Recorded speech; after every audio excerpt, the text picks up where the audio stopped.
Good morning, everyone. I would like to call the Niagara Police Service Board public meeting to order for July 25th, 2024. My name is Jen Lawson, and I am the chair of the Niagara Police Service Board. We begin this meeting this morning by acknowledging that the Niagara region is situated on treaty land. This land is steeped in the rich history of the First Nations, such as the Hattawindaronk, the Haudenosaunee, the Anishinaabe, including the Mississaugas of the Credit First Nation. There are many First Nations, Métis, and Inuit people from across Turtle Island that live and work in Niagara today. The Regional Municipality of Niagara Police Service Board stands with all Indigenous people, past and present, in promoting the wise stewardship of the lands on which we live. We'll start with roll call. Member Kiokio. Present. Member Gibson. Present. Member Yip. Present. Member McKendrick. Present. And Member Steele. Here. Didn't do that on purpose. And Vice Chair Capsvanu has sent her regrets. Do any members have any declarations of conflict or pecuniary interest? Member McKendrick? Just naming a potential perceived conflict of interest for 8.10. Thank you. The consent agenda. Any other conflicts of interest or pecuniary interest? Seeing none. If I can have members Kiokio and Gibson move that the minutes of the public board meeting held Thursday, June 27th, 2024 be adopted as circulated. Questions or comments? Seeing none, all those in favor? No one's opposed, so that's carried. On behalf of the board, I would like to welcome Dave Tilley to the meeting. Dave is with the Inspectorate of Policing at the Ministry of the Solicitor General, and he serves as a policing service advisor to Zone 4 police boards in Ontario. He regularly attends our meetings as part of the routine visits by policing services advisors to the police services boards across the province. The board is pleased to see his continued attendance at our monthly meetings. The Canadian Association of Police Governance hosts monthly webinars as part of their educational strategy to keep police boards and police executives across Canada apprised of issues currently affecting the policing community. Webinars were held on June 27th entitled Pros and Cons of School Resource Officers, What is the Board's Role? And on July 10th entitled Ontario's Inspectorate of Policing, Navigating the New Legislation and Implementing Regulations. An upcoming webinar is scheduled for August 1st at 1 p.m. entitled Building Healthy Relationships with Your Police Association. Recorded copies of all webinars are sent to board members for their viewing. On July 11th, the board attended the NRPS Emergency Task Unit for a tour of the unit and a demonstration on the specialized equipment used by police, specifically to the Emergency Task Unit, the Marine Unit, and the Canine Unit. The professional efforts put forth by the officers of these units throughout the tour demonstrations were greatly appreciated by the members of the Police Service Board, and we thank them for their hard work and dedication for keeping our community a safe place to live and visit. On July 19th, the board joined members of the service and their newest recruits for a tour of several local community and faith-based organizations within Niagara. The tour was hosted by Services Equity, Diversity and Inclusion Unit to provide insight into the beliefs and traditions of various cultures that exist among those who live in the Niagara region. All board members deeply value and respect the EDI's units in educating and equipping service members and the public on the importance of promoting inclusivity within the police service in the Niagara region. On July 24th, the Niagara Regional Police Service held a swearing-in ceremony in the community room at police headquarters. Member Kiokio and I attended the event along with Chief Forty and members of the NRPS executive staff to welcome 5 currently serving police officers and 15 new recruits to the Niagara Regional Police Service. The Canadian Association of Police Governance is hosting its 2024 conference from August 8th to 11th in Halifax, Nova Scotia. The theme of this year's conference is Where Governance Meets Public Safety, Transforming Policing in Canada. The Canadian Association of Police Governance's annual conference is the largest gathering of police boards in Canada and serves as the principal vehicle for dialogue between many of the different stakeholders in police governance. Delegates will engage in panel discussions, workshops, and roundtables with a focus on new ideas and problem solving around key issues facing policing today. Vice Chair Capsvanu, members Kiokio, Gibson, Executive Director Reid, and I will be attending the conference. In keeping with the meeting schedule practices for Regional Council, local area municipalities and agencies, boards and commissions, as well as other police services boards, there is no board or committee meetings scheduled during the month of August. The next committee meeting date is scheduled for Thursday, September 12th, 2024, and the next regular board meeting is scheduled for Thursday, September 26th, 2024, at 9:30 in the community room at police headquarters. And that is all for my reports. Chief, do you have any reports? Good morning, Chair. Yes, I do. Thank you for the opportunity. Later today, the service will be issuing a media release as we've entered into a strategy regarding auto theft with the goal of educating and assisting people in the prevention of this crime. As you know, it's been a national issue and initiative over the course of the last year. We're part of a provincial strategy which includes a grant from the Ministry of the Solicitor General, whereby we are looking to positively influence and change the trajectory of auto theft and the resulting crimes associated with auto theft, oftentimes violent in nature. You will be seeing a campaign including the use of social media platforms and our service having Faraday bags. Faraday bags are used to block the signal, often used by the fob of a vehicle by the criminals that are looking to steal the vehicle. We will have those bags available at all our districts for the general public. During the Canada Day long weekend, we saw a fairly significant number of people attend Sherkston's Shores, and I know this has received, significant media coverage in the region. Our members worked diligently to try to deal with a number of separate incidents, and we recognize and we hear and we recognize the concerns of the residents in the community, all those that are impacted. We have Deputy Chief Waslovich has met with Mayor Steele and Member Steele and members of his team in order to try to address these matters on a go-forward basis. Last week, we saw some excellent work by members of the Golden Horseshoe Combined Forces Special Enforcement Unit, which is, for all intents and purposes, a joint force operation whereby the RCMP, the Niagara Regional Police, the Hamilton Police, Six Nations Police are working together to try to target crime groups that are engaged in activity that crosses borders and is in fact transnational in nature as well. There was a successful operation, also the CBSA is involved in that, I'm sorry. There was a successful investigation, and as Deputy Chief Waslovich commented in the media, the investigation demonstrated our commitment to working with all our community partners to ensure the ongoing safety of all our respective communities. We will continue to work together to send a clear message that those weapons and dangerous drugs will not be tolerated. During that investigation, a large quantity of drugs, firearms, ammunition, ballistic vests, and cash were seized. Last Sunday, there was a pro-Palestinian march that took place in Niagara. It actually originated right down here at the corner. And our members did a really exceptional job of working with the Hamilton Police Public Order Unit, the Waterloo Public Order Unit. We had partnership with the OPP. We had partnership with the CBSA, with the Niagara Parks Police, with the Bridge Authority, whereby we were able to safely and effectively manage and lead our way through that protest in a way that I thought exemplified all the best practices of managing large crowds.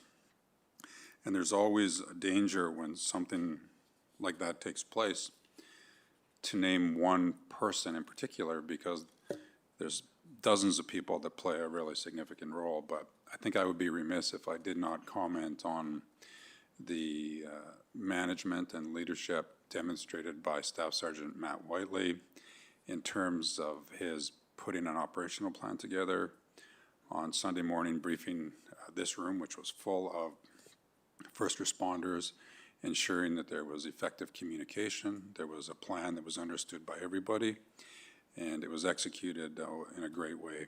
And in addition, Inspector Matt Hodges was on the ground, and he was providing real-time briefings and updates to our entire senior leadership team, who were engaged in trying to ensure public safety in the region while allowing people to exercise their charter rights. So it was a great example of working collaboratively with all our partners. On Tuesday, January 14th, members of our recruiting unit attended a youth summer camp for 6 to 12-year-olds at St. Francis of Assisi. I hope I got that name right. I hope I pronounced it correctly. School in Welland to help them understand all the aspects of policing so that young people have a better awareness of what we do and are more likely to look at us favorably as opposed to through a jaded lens. In keeping with our efforts to engage youth, on Monday, July 8th, we met with this summer's Youth in Policing Initiative program students. The acronym is commonly known as YIPPY. The students are part of our ongoing partnership with the Ministry of Children, Community, and Social Services, and this is a part of a strategy that we have to try to address growing needs of youth in the community and to build positive bridges with the community as well. On Tuesday, July 9th, we kicked off another annual safety event with Wendy's Restaurants. We attended a number of different locations to meet with the youth that were attending and to meet with the owners and staff of Wendy's that are leaders in this initiative, whereby 10,000 coupons are given out for ice cream by our officers to children that are demonstrating acts of kindness or safety. As an example, complying with the laws at crosswalks, wearing their helmets if they're on bicycles or motorcycles or anything, or mopeds, anything like that. Anytime there's an opportunity to have a positive interaction, that's the purpose of it. This helmet initiative is led by one of our local Wendy's owners, Catherine Chaka. I had an opportunity to speak with her down in Fort Erie, and when you have an opportunity to interact with a member of the community that is showing tremendous initiative, it's really awesome, and that's why I referenced her by name. I think she really exemplified all the best things about our citizens and the way she's engaging with us and engaging with the youth in the community. So thank you to her. On Tuesday, July 16th, members of our EDI unit had, again, discussions with a number of teens and young adults as part of a meeting hosted by the Future Black Female Organization. Our EDI unit spoke to them on issues related to hate crimes and helping them understand how our unit functions on a daily basis. On Thursday, July 18th, members of the EDI unit again met with representatives of the Niagara Health System, Withdrawal Management Services for Mental Health and Addictions Program, and there they discussed mental health and addiction and the intersectionality with marginalized and equity-deserving and Indigenous peoples. As you referenced, on Friday, July 19th, several of our recruits, senior executive, and members of the board participated in what we call the diversity tour, whereby we traveled to a number of faith-based groups and organizations to try to better understand their cultures, the challenges that they face as a community, and enhance the learning and development, the maturity of our organization. As many of you know, we had as you referenced, we had the graduation last night, whereby we welcomed 20 new members. And I think I would like to comment on what I view as a milestone for the service. Last night we had the opportunity to welcome our first turban-wearing Sikh police officer. I know this is not the first in law enforcement in our country. There are other organizations that have crossed this threshold, but last night was our first one, and it was an honor for us to welcome him to the organization. And he'll be starting patrolling our streets Sunday. Is his transfer order. I'm not sure when his first shift is, but it'll be next week. So it's a milestone for the organization. In that vein, also last week, one of our core unit members, Jay McCarthy, and one of our new Indigenous liaison officers, Mitch Dumont, participated in the Niagara Moswalk summer camp. This is a leadership / Indigenous camp that is facilitated by the OPP, and students were a part of it from our region. So the fact that Jay and Mitch were invited to participate and also be leaders is also a very positive reflection of the work that they're doing in support of trying to advance issues related to truth and reconciliation and finding a better path forward. So I want to acknowledge their efforts. It's a path that they have been on for a number of years, and they're now starting to have really significant inroads, and I think it's wonderful. And then finally, on Monday, about 30 members of our senior leadership team participated in unconscious bias training in this room. It was facilitated by retired Sergeant Keith Richards. Keith is he's a black man, retired from the Durham Regional Police, and he's traveled a road in law enforcement that I think was very impactful for all of us, and I know that it had everybody in this room thinking about their own biases and whether or not they had blind spots that they weren't aware of. So it was really a great opportunity, and we're going to be moving forward with additional training. Our next step is to have that training for our staff sergeants and senior NCOs as we try to move that deeper into the organization. And that'll conclude my comments for now. Perfect, thank you. Members, any questions, comments? Member Gibson and then Member Steele. Thank you, Chair, through you. Chief, thank you very much for the report. How many protesters showed up here for the that protest with the Gaza? Thank you, Member Gibson, through you, Chair. In anticipation of the protest, there was information or intelligence that there could be anywhere from 5,000 to 10,000 protesters. We had intelligence that there could be as many as 47 buses coming, hundreds of vehicles coming from Mississauga, Toronto, Hamilton. During the day of the protest, the numbers that we saw, the reports vary, from people that were part of the the tighter group that was walking through to those that were more loosely affiliated. I think it would be safe to say the minimum number of people would have been probably 500. The maximum number could have been as much as 1,500 or 2,000. People came and left, and it was kind of a crowd that was moving all the way.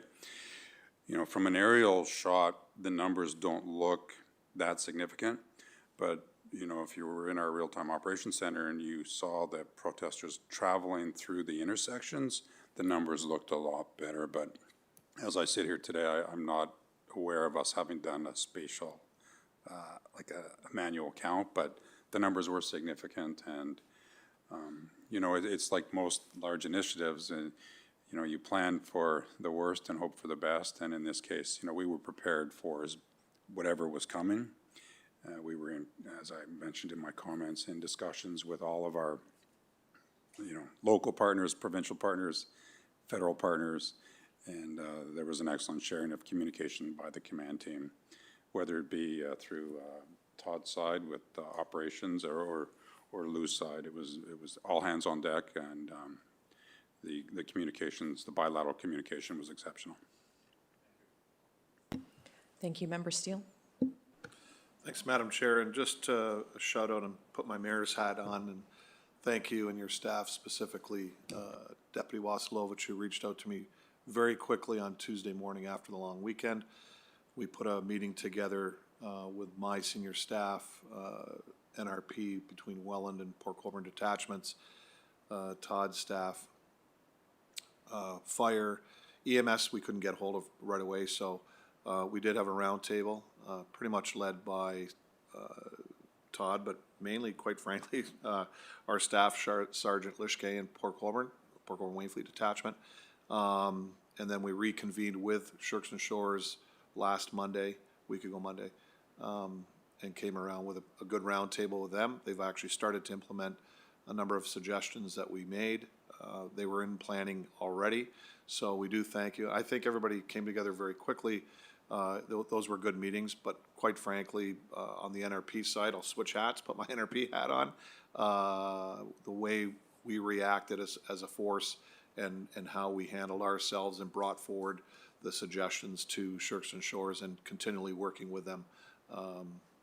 Kudos has to be stated for our staff here, because it was good. It was quick, and they got the message. Again, thank you, Deputy. Thank you, members. Any other questions, comments? No? I have one quick comment. So thank you very much for following through with the initiative on the Fair Day bags. I know 2 years ago when I attended the, I think it was the second annual auto theft summit, and this is the third one that we had this year. But the second one I had mentioned, it would be great if we can have these available for our residents.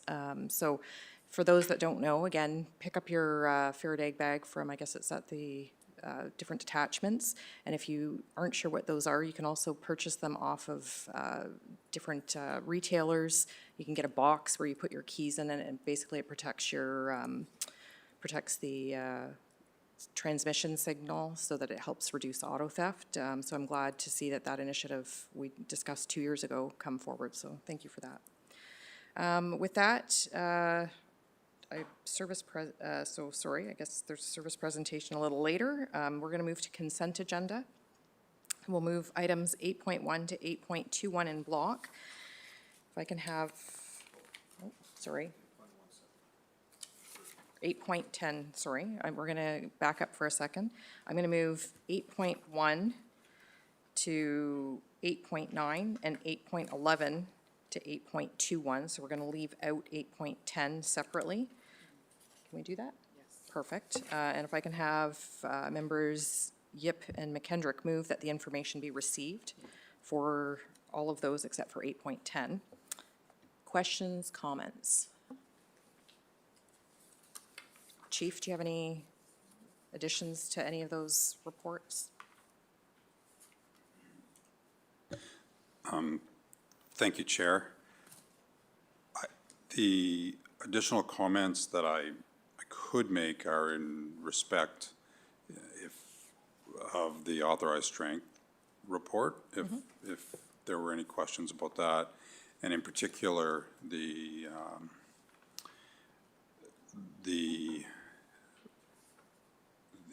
discrepancy between the number of sergeants that are authorized and the number that we have. If the board was interested in that, the reason is we have, it's a snapshot in time, and we currently have several sergeants that are out of the workplace, some for WSIB-related issues and some for non-occupational, kind of longer-term issues. So in an effort to reinforce the leadership on the front line, to ensure that we have supervision for what is becoming a more junior and more junior police service, we're trying to mitigate operational risk by having sergeants on the line, and we're working within our funding umbrella in order to try to do that. And then in terms of the number of, on the other side of the spectrum, of the number of vacancies on the civilian side of the house, if I can use that term, a number of the positions, you will, as the board will recall, came online July 1st. As an example, the manager, senior crime analyst, disability management. We have a number of vacancies that are in process, and then we always get the trickle down where there's internal transfers. So for all intents and purposes, all staffing actions are in process. They're just in different stages in the process. Perfect, thank you. So it can be noted that the quarterly report is the snapshot in time, so within the months themselves, we could be seeing a flux going back and forth, and it's just a quarterly report, so just so that people are aware of that. Yeah, that's correct. And the other, I call it an aggravating factor, is when we hire new cadets, you know, we're on the time schedule given to us by the police college, which doesn't necessarily always align with the budget cycle. So we try to manage it in a way that we're within the funding envelope, but we're still trying to provide quality service for the community. Perfect, thank you. And then I do have a quick question about 8.9. Could you just talk about, there's a small chart there. Could you talk about what's included regarding the unsolved? So for example, there was a number of homicides and then they're indicated by year, so 2021, 2022, 2023. And then there's the cases that go along with it. The cases that are ongoing, are they repeated in the number for each year? So is it ongoing? Are we not able to get resolution? Because I'm wondering if it's a court issue, or is it a resourcing issue that we don't have enough time to investigate these accordingly? That's the question. Okay, thank you for your question. We have actually had discussions with respect to the status of our homicide investigations, and, you know, as you correctly referenced, the manner that they're scored, whether their investigation is ongoing, they're currently before the courts, or there's been a conviction. Deputy Chief Waslovich and I have had those discussions, so if I could, maybe I'll turn it to Deputy Chief Waslovich, and he can top up the comments with respect to the exact numbers as they appear in the report. Thank you, Chief, and through you, Chair. So when looking at the chart here, so when you look at 2021, going across, those are just numbers that were brought forward from that year, what the annual report was. 22 is the same. When you look at the cases that are before the courts, those are all of our cases that are before the courts that have been brought forward from previous years. I wouldn't say it's because of staffing issues, et cetera. It's just the way that the court process has been moving through. And as far as the unsolved column goes, those are just the accumulative cases that are ongoing, or they're being ongoing investigations from 21 to 23. Perfect, thank you for the clarification. You're welcome. Any other questions or comments? Member Yep. Thank you, Chair. I apologize. I want to go back to 8.3 for a quick question about the secondments. So there's a note that 18 secondments are included in the uniform authorized strength and are subject to external funding. So secondments are great, external funding is great. How does it impact our actual staffing for, you know, ourselves? So we have secondments to OPP and wherever, but how does that impact our ability to perform our jobs? Thank you for your question. And as you referenced, those secondment opportunities are, for the most part, at things like the Ontario Police College, OPP-led joint force operations or provincial initiatives, and the RCMP-led CFSEU. So for the most part, those secondments are full cost recovery for the service. And then the impact on operations is, you know, we are, for the most part, or in all instances actually, sending highly qualified police officers that represent the community and add value to those specialized units. So the impact for us would be, you know, they're not on the street in Niagara, but they are part of a larger law enforcement initiative, and then when they come back to us, they have acquired extra skills and abilities that they can then share with our police officers. Thank you, through you, Chair. But in terms of our service operations, right, and potentially overtime or those sorts of issues, how do the secondments impact that? Do they not impact That's what I'm looking for. So you're wondering, is there an increase in overtime because they're seconded so they're backfilled. When they're seconded, they're backfilled. So, I guess in terms of the skills or experience that they have, would they resolve investigations more quickly? Perhaps, but they are backfilled as a full-time employee. Okay, thank you. So through you, Chair, that sounds to me then like the secondments are only a benefit to us. There's no downfall. Okay. Agree. Thank you. Thank you, that was a good question. Is there any other questions, comments? No, seeing none, so I'm gonna, if we can have 8.1 to 8.9 and 8.11 to 8.21, all those in favor? No one's opposed, so that's carried. I'm gonna go to 8.10, if I can have Member Steele and Member Kiokio move 8.10. Questions or comments? Seeing none, all those in favor? No one's opposed, so that's carried.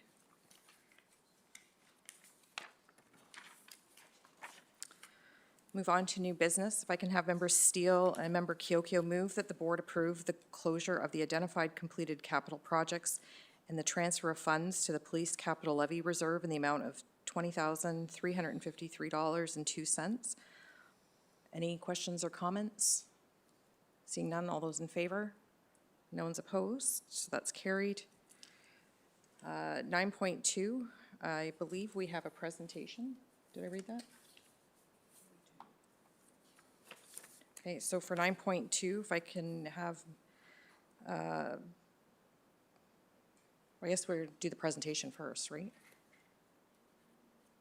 Thank you, Chair. Yes, I do have a presentation to accompany the report, and I'm fully prepared and happy to do the presentation if the board would like me to do that. Okay, If so, the board is satisfied with the report, then I defer to you whether or not you okay, wanted so me to what we'll do that. is we'll move, I'll have Member Gibson move and Member Yip, if they can second that the subject to approval of the Regional Council of the Consolidated Capital Budget, the board approve the 2025 capital budget and forecast as follows.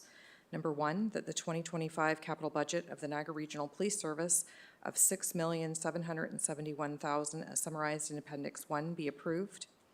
The financing in the amount of $6,771,000 be initiated upon approval of the 2025 capital budget and be allocated to the projects as summarized in Appendix 1. And number three, that the 9-year capital forecast be received as a guideline for the development of future capital budgets. Any questions or comments? Member Gibson. Yeah, thank you, Chair. Excuse me. Perhaps the chief was going to address this, but excuse me. I'm curious, the discussions on this with the region, those are some pretty big numbers we're looking at. Generally, the region likes to chop away a little bit or ask for us to reduce. I just wonder if we've had any discussions. They're aware that these big numbers are coming, and what's our sense on what it's going to look like? Thank you, Member Gibson, and through you, Chair. You are correct. During our capital budget process, we do comply and work with the region as part of their capital asset management resource assessment process. Also, the acronym is CAMRA. It is a matrix that they put all requests for capital through. Over the course of the last couple of years, we have participated in that. They have full visibility on all our capital requests, and they are aware of what is coming. And that you're correct as well. That was part of the presentation that I was going to discuss if the board wanted me to do that. Thank you. Member Kiokio. Thank you, Madam Chair. Since the chief has a presentation prepared, I'd like to follow through with that and hear it. Thank you. I agree. Okay. Thank you.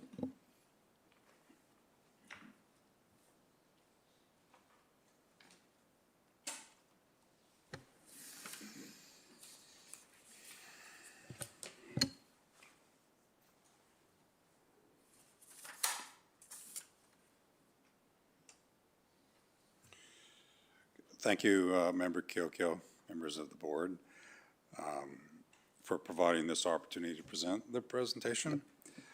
capital budget and 9-year forecast, and for allowing us to provide some context on how we've arrived here today, as we move, obviously, to better serve and support our community, whether they be the residents of the community or people coming to visit our community. The process that was developed is focused on developing a long-term asset management strategy, not only to replace existing assets, but also to align our capital needs with the future vision of the service. Essentially focusing on the here and now, while also being alive and planning in a fiscally responsible manner for the long term or for the future. It's important to stress that this annual process gives us an opportunity to review our previous forecast for future capital needs against the continually changing horizon and the expectations of the policing community. The process began in February of this year when our program managers reviewed their inventory to identify assets that are at or approaching end of life and therefore scheduled for replacement. In addition to asset replacement, program managers, along with their executive lead, considered assets that are necessary to support and execute the strategic priorities identified within our strategic plan. This year, 23 projects were submitted for consideration, totaling $8.1 million. All projects were evaluated using the region's capital asset management resource assessment, as I previously referenced, known by the acronym of CAMRA. It's a tool which critically evaluates the asset based on a standardized set of criteria. The fundamental criteria of the CAMRA tool considers the asset's current condition, probability of failure, and its risk to primary operations in the event of failure. The CAMRA tool used by the region to assess the condition of assets slated for replacement through a common scoring matrix. The service committed to follow the same process during our capital asset review. And we did it last year, and we did it again this year, and we will continue to do it on a go-forward basis. In addition to the CAMRA tool, the executive leadership team considered other factors such as the operational need and alignment with the board's strategic plan for new capital asset projects and the likely impact on risk and liability, along with public and member safety for the replacement of those assets. The projects were analyzed by the service's executive leadership team and deputies at great length until the final list was reduced to 14 for 2025 at a total cost of $6,771,000. Rounded up to 6.8 on the presentation. The pie chart on the left breaks down the total capital projects by assets to replace and new assets related to service improvements. As the chart illustrates, for this year, approximately 92% of our projects fall within the asset replacement category, while 8% is for new capital related to service improvements or enhancements. The pie chart on the right illustrates the funding sources used to finance the 2025 projects, where 71% is from police capital and vehicle reserve funds. The remaining 29% is funded from two region reserve funds, the Region Capital Reserve and the Development Charges Fund. Thank you. Member Steele? Thanks, Madam Chair. I think that's important, Chief, that we look at that is not going towards our cost to the levy. That these are planned out year over year over year on a 5, 10 year outlook. And the fact that we actually put money into reserves so that when these need to be replaced, it's being brought out. So I think that's very important for people to know, that we're actually planning far in the future to replace these type of assets that we have. And it's no different than municipalities with water, sewer, roads, sidewalks, and their own infrastructure buildings that they have to do. Asset management is so important today in this province. It's been brought in since probably around 2008 to 2010. Province instituted the asset management plan. So I think this board and previous boards have done a really good job on setting reserve money aside. We do have our two reserves as well as the region's reserves that are specifically noted. Development charges are there to replace equipment, and especially if we need to increase equipment. So development pays for development, an increase in our costs. So that's where those come from. And then the regional's capital reserve, obviously within their capital, we are part of the whole organization.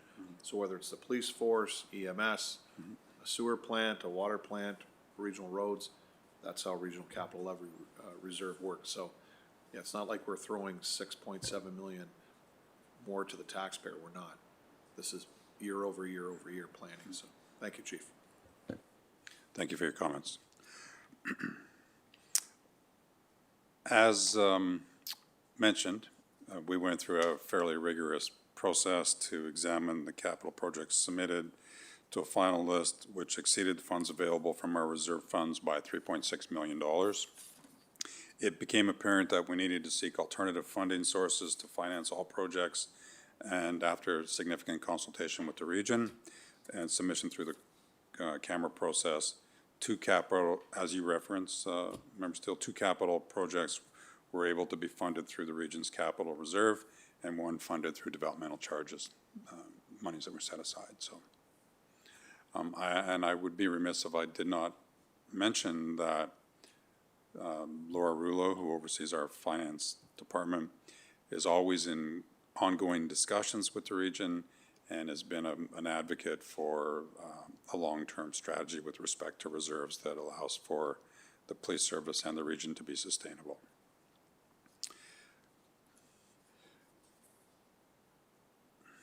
As I referenced on, I think, 2 slides ago, 92% of this year's capital request represents existing assets that need to be a replacement. This slide depicts those assets for replacement. They're, for the most part, identified in the region's strat plan. At the top of the list are the annual replacement costs associated with the two largest pools of assets, vehicles and IT, and related IT network infrastructure.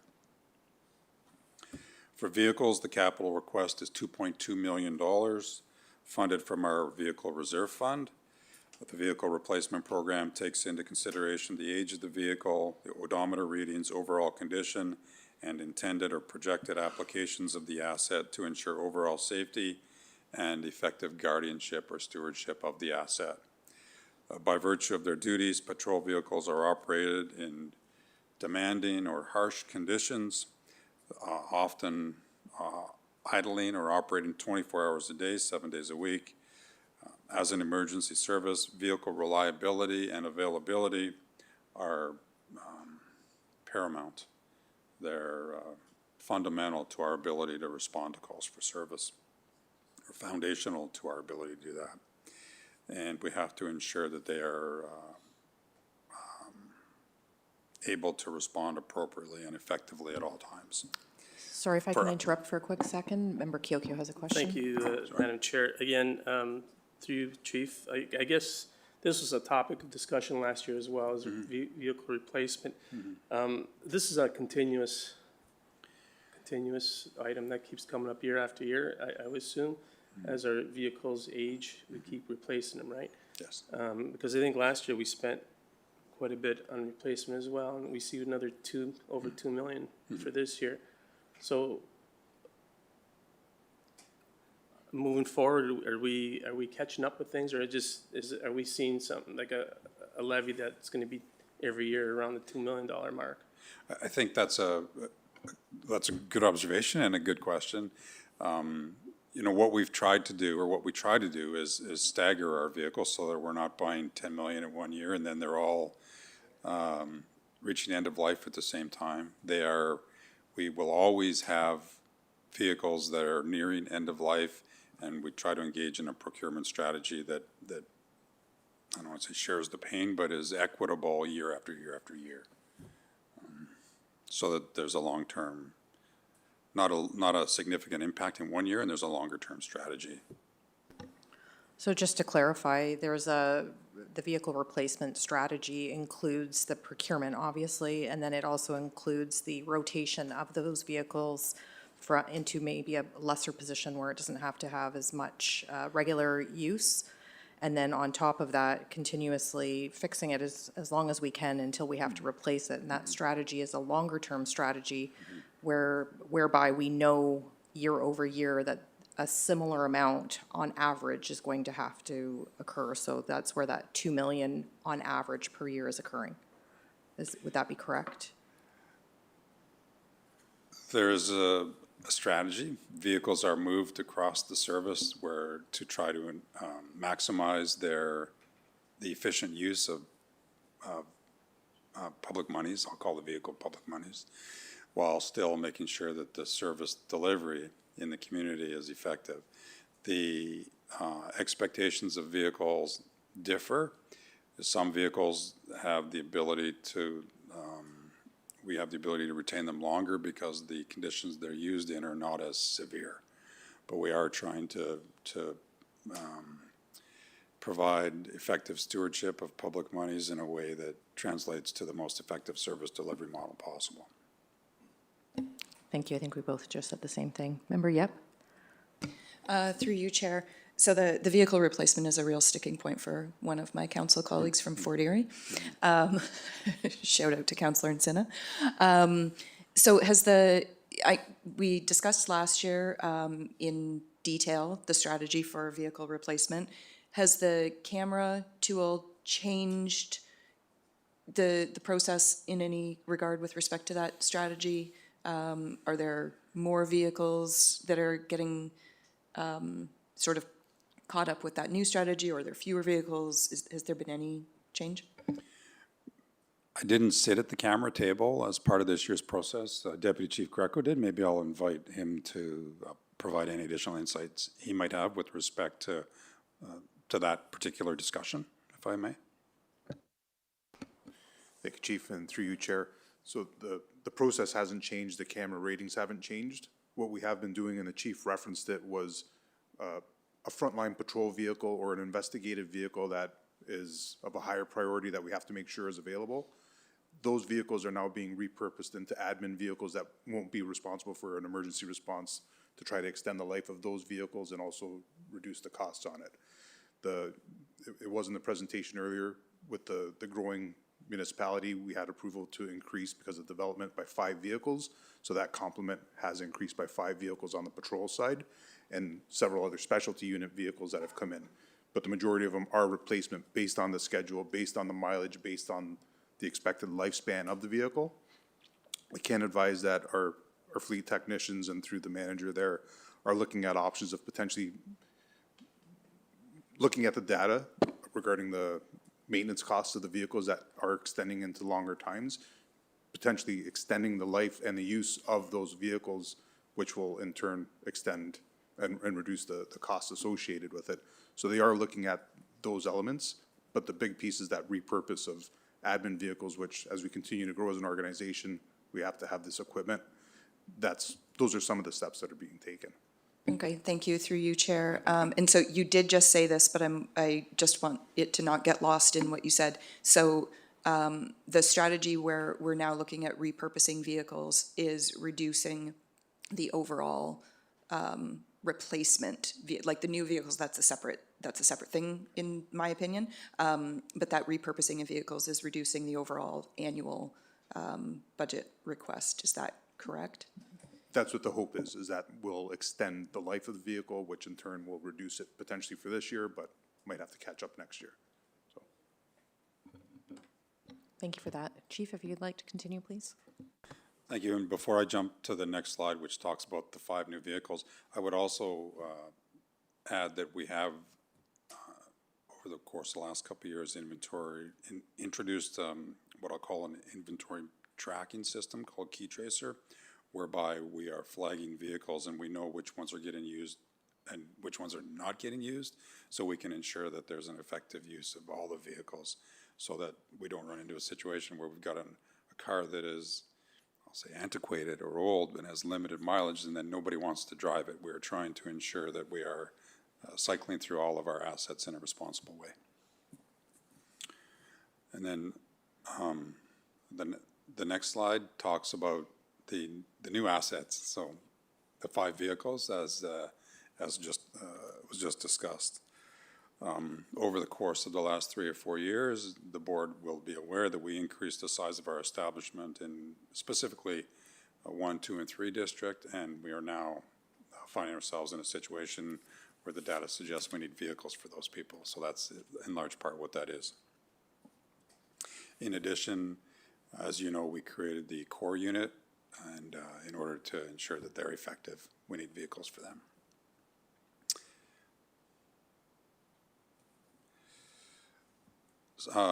New assets, okay, thank you. The respiratory mask fit tester, the last request is to purchase a quantitative respirator fit tester to determine the fit and seal of N95 and full face masks. The new asset will replace the current method of testing, which involves manually spraying a solution into a disposable hood and relying on the individual to advise if there's a leak. The purchase follows the recommendations of our health and safety specialist and uses new technology to help reduce the chance of exposure to harmful substances, which, as you know, is becoming a bigger and a larger and larger issue across the country almost on a daily basis. This slide summarizes the total of the 2025 capital budget allocated to each funding source. $4,769,000 is being requested from the police capital and vehicle replacement levies, which includes 11 of the 14 capital projects which were listed on the previous slide. 2 projects are being requested from the region capital levy, including the P25 radio system microwave replacement and the remotely operated vessel for $1,502,000. And 1 project, the increased fleet patrol will be funded from the development charge levy for $500,000. The police reserves will contribute $4,505,000 of the funds required for the 2025 capital budget. The funds are made available through the contributions from the operating budget set aside to fund capital assets. The 2024 approved capital budget transfer was $4,185,000 and will be included in the 2025 base operating budget. Additionally, an increase of $320,000 will be included in the proposed 2025 operating budget. This increase is in line with the long-term capital funding strategy proposed in the 2022 budget submission.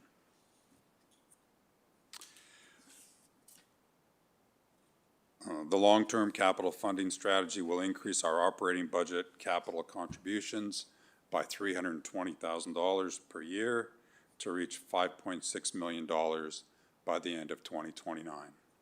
This is the strategy that I previously referenced, where Laura Rouleau is engaged in significant discussions with the region. This strategy was aligned with the region capital financing strategy to reduce our dependency on debt funding to finance asset management or replacement. The increased capital funding requirement takes into account the 9-year capital forecast and our expected future funding requirements for asset replacement. Included in the board report that you have on Appendix 4 is a detailed listing of the proposed capital projects for the years of 2026 to 2034, including planned facility upgrades forecasted for 2027. I am joined by Laura Rouleau and Courtney Woods, and we're, as a team, happy to answer any questions you may have with respect to the submission or the recommendation.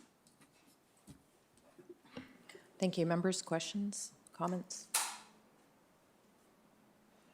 My only comment is I know how much work goes into these budgets, having being in this industry myself, so I understand, I appreciate all the time and effort that's put into this and the thoughtfulness.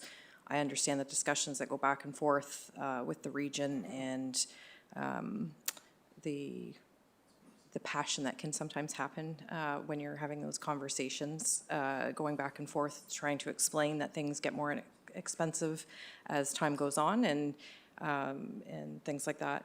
The other thing I would like to point out is that with the new capital, so that 8% that we're looking at, and some people may be looking, saying, why is a vehicle $100,000?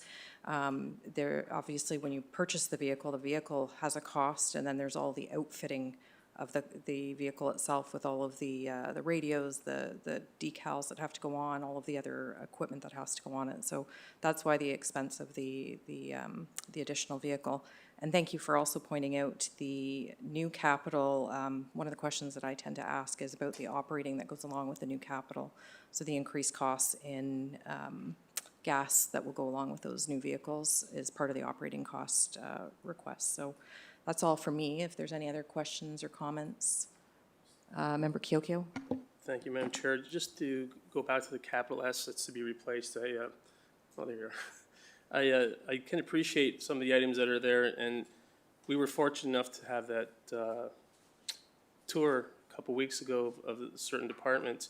And one item I see here is the night vision devices that we're able to experience and how effective they are in the dark and how much it's needed. I know it was talked about by some of the officers or staff there, how much, we've seen the difference between the one and the two, like one that is just one eye looking through, we could barely see anything in the dark, opposed to the two where you can, how can they be effective in certain situations. So I can appreciate that.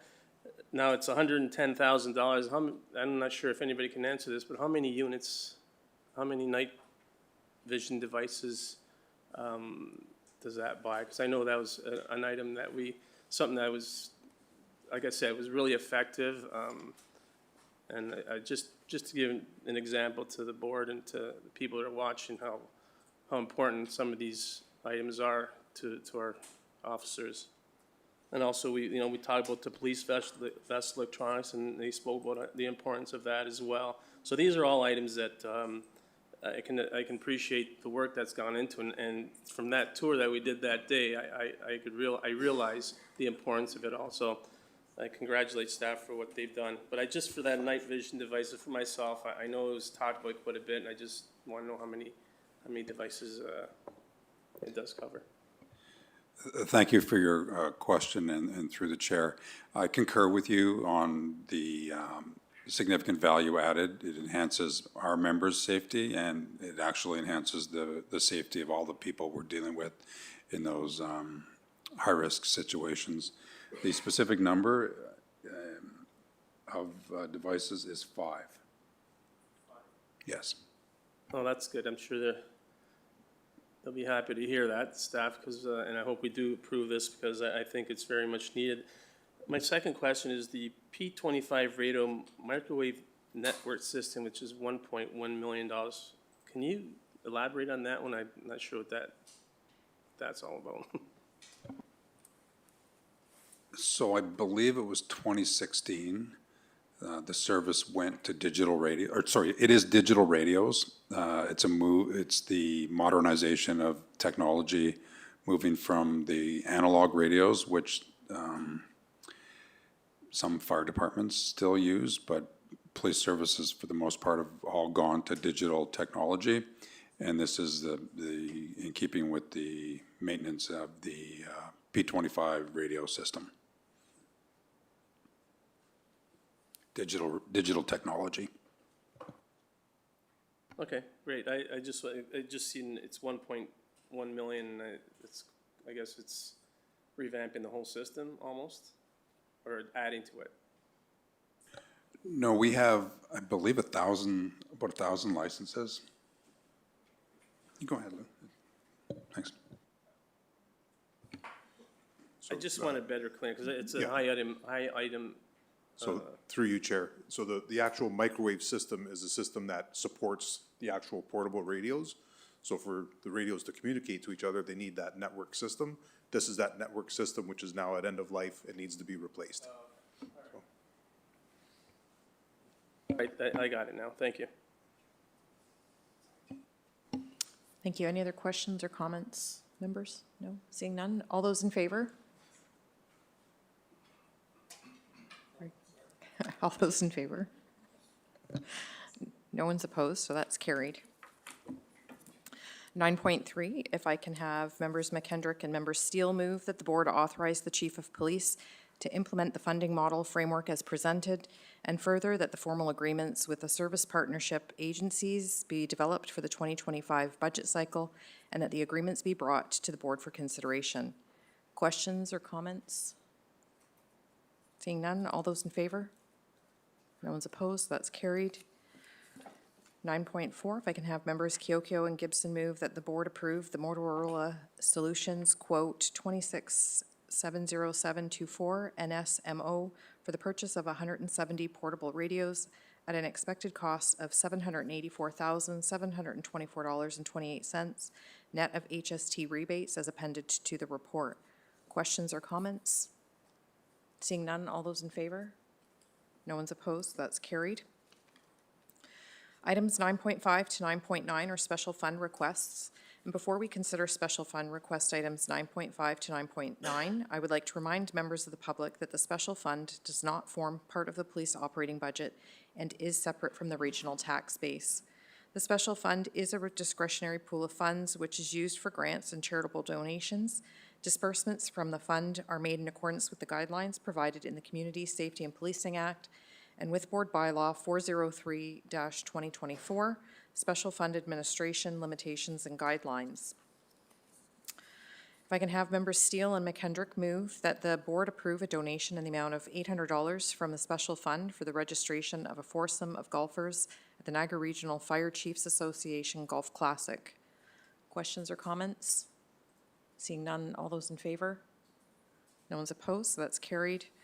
9.6, if I can have member Gibson and Yip move that the board approve a donation in the amount of $600 from the special fund for the registration of a foursome of golfers at the Cliff Priest Memorial Golf Tournament. Questions or comments? Seeing none, all those in favor? No one's opposed, so that's carried. 9.7, if I can have members Kiokio and McKendrick move that the board approve a donation in the amount of $1,500 from the special fund to assist the NRPS as the host agency of the Versaterm reInvent Users Conference. Questions or comments? Seeing none, all those in favor? No one's opposed, so that's carried. 9.8, if I can have members Yip and Steele move that the board approve a donation in the amount of $500 from the special fund to assist with the costs of hosting a participation barbecue in support of the Youth Resources Niagara's Wagner House location. Questions or comments? Seeing none, all those in favor?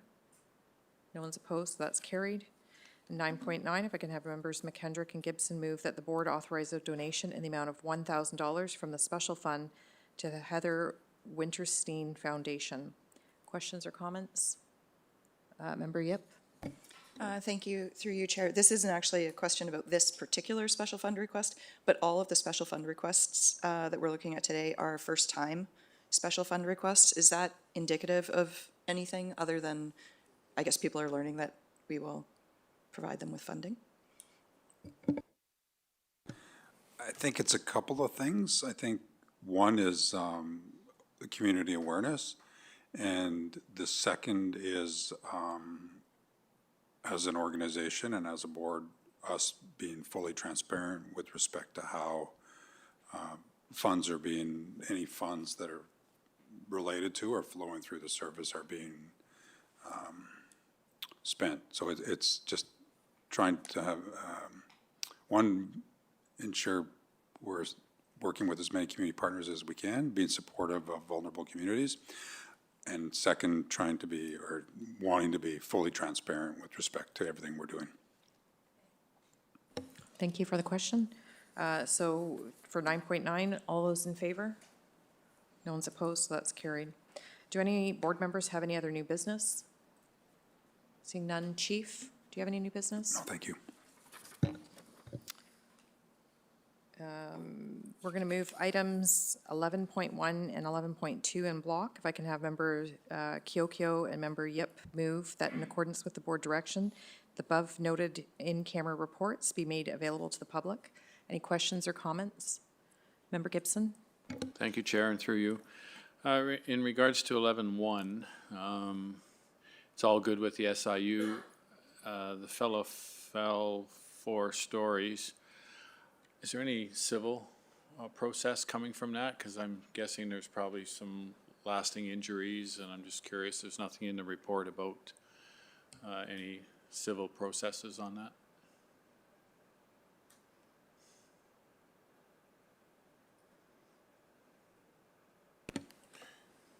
Thank you. Through you, Chair, from reviewing this report, it doesn't touch on the aspect of any civil process coming. I'm not aware of any that have come forward yet, but if one does come forward, it will be reported back to the board about this incident. Thank you. Thank you. Any other questions, board members? Seeing none, all those in favor? No one's opposed, so that's carried. And if I can have members Yip and McKendrick move that the board move to closed session for consideration of confidential matters pursuant to Section 44 of the Community Safety and Policing Act, namely for subject matter related to potential litigation, human resources matters, information supplied in confidence by the Ministry of the Solicitor General, and from vendors for contract awards, as well as legal matters that are subject to solicitor-client privilege. Questions or comments? Seeing none, all those in favor? No one's opposed, so that's carried. And with that, the public meeting is adjourned. Thank you, everyone.